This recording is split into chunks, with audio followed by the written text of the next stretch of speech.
Welcome back to World Crisis Radio. Webster Tarpley reporting from Hamburg, Germany tonight. The rest of this situation, what we've just done is gone through essentially the map of the ethnic groups, tribes, and clans of Libya. The conclusion being that in the area up here in the northwest, Misurata, Tripoli, Ghadames, we have various kinds of Berber clans and tribes seemingly loyal to Gaddafi so far, the basis of his power. Then in the southeast, this Al-Walfala tribe, ethnic group, with 1 million members turning against him. The center, however, is the northeast, where we have these 22 tribes that are now following orders, at least to some degree, from El-Obaidi of the El-Obaidat clan. That's the center of it. That's Benghazi, Tobruk, Derna.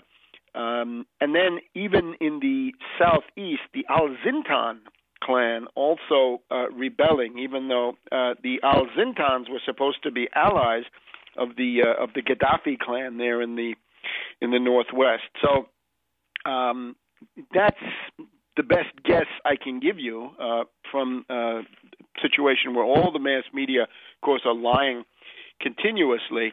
The country could indeed break up. Now, what we've heard in the last 12 hours is reports of pro-Gaddafi forces taking up the counteroffensive, various kinds of counteroffensives by military units that have remained loyal to Gaddafi are counterattacking. Now, whether these ad hoc things can hold up under any kind of serious military attack, we don't know. In other words, for the moment, Gaddafi has lost control of significant parts of the country, but the ability of the people who think they have got power in those areas to defend themselves, that may not be so great. That may be much harder for them to arrange. We'll simply have to look. Now, Gaddafi is also using these African refugees, and this is an interesting story. It shows the relations.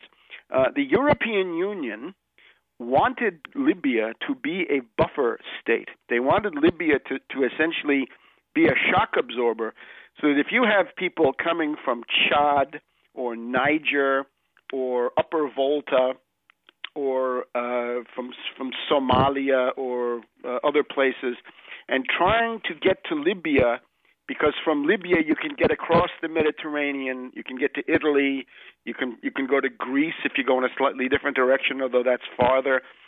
People who desperately want to save their lives by getting out of Africa and into the European Union. Gaddafi essentially had a contract with the European Union that he would capture these people and he would put them in concentration camps. So he had concentration camps funded by the guardians of public morality here, the Eurocrats and Eurogorks, the Barrosos and the Soldanos of the European Union. Iberian fascists always seem to be in the lead. They were holding these Arabs, again, Niger, Chad, Somalia, the very, very poor countries of Africa. A lot of these are black Africans. He was keeping them in concentration camps. What he's done now is to arm them and to let them out, at least some. Right? We have enough reports on this that I think it actually has happened.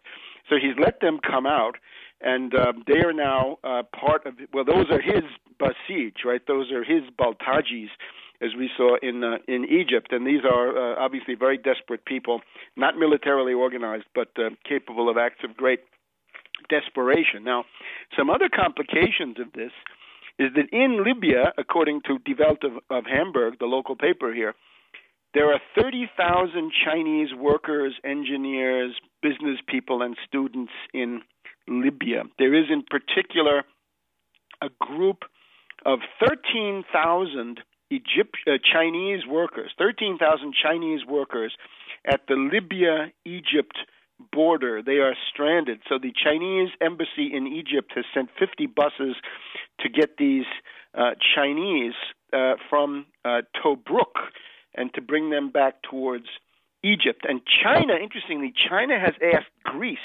to become the Chinese forward base for getting these people back to China, for absorbing Chinese for the moment and giving them a safe haven far from home. And we saw that the Chinese took advantage of the insane Anglo-American attack on Greece last year. The Chinese have bought heavily into Greece, and this includes the Chinese.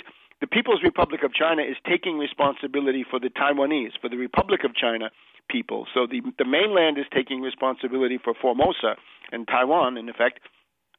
Interesting gesture towards Chinese unity. So that's the situation inside. Now, in terms of refugees, we already have refugees coming from Tunisia. Tunisia is now descending into chaos, right? Tunisia was Ben Ali. The U.S. and the British organized a military coup with the Golden Youth, with the nihilist masses in the foreground, and this then turned into a military coup, and now it is chaos. So we have this Italian island of Lampedusa. Lampedusa is an Italian. It's an integral part of Italy. It's quite close to the North African coast, and this place is now being overwhelmed by refugees, and the whole European Union has mobilized. They've sent the European Border Patrol, Frontex it's called, to try to catch these refugees, drive them back. It's not clear what they're doing. You can imagine.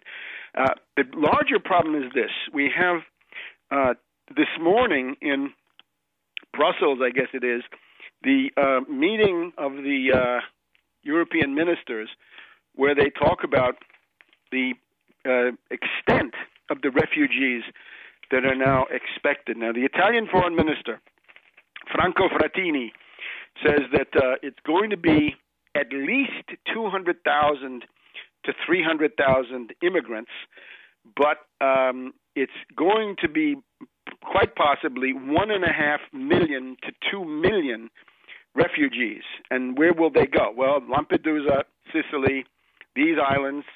Let me just interject that when you're in Sicily, if you're in the town of Erice near Trapani in western Sicily, southwest Sicily, you look out from Erice, you can see Tunisia. You can see right across that the Straits of Sicily there.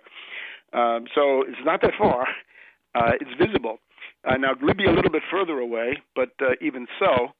When you're in Tunis, you turn on the TV and you get the Italian TV from Lampedusa. So it's close, and Italy is close, but Spain is, of course, very close if the stuff gets into Morocco, which it easily could, and Greece is not far away. So this is a big problem for the European Union. Now, the Italians say they don't want to be the only ones to accept the burden, and we have the German Interior Minister de Maizière. This very nasty chauvinistic stuff, saying, "Oh, you Italians, we Germans took 50,000 refugees last year, and you only took 10,000. So don't ask us for any help now." This is ugly stuff. What you can see is this: that the refugee flow is a huge threat to Europe. This is absolutely huge. 2 million refugees. You're going to be absolutely overwhelmed, given especially the mentality of these Eurogorks and Eurocrats.